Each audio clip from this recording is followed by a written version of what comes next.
07MAR will close in 5 minutes.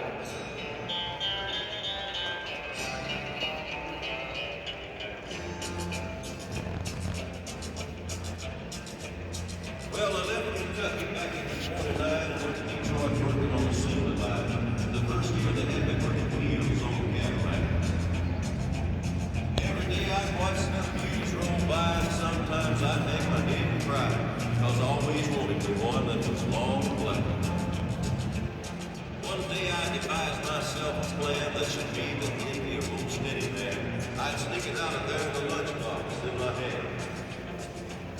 Now, getting was caught meant getting was fired, because I figured I'd have it on by the time I retired. I'd have me a car worth at least $100 grand.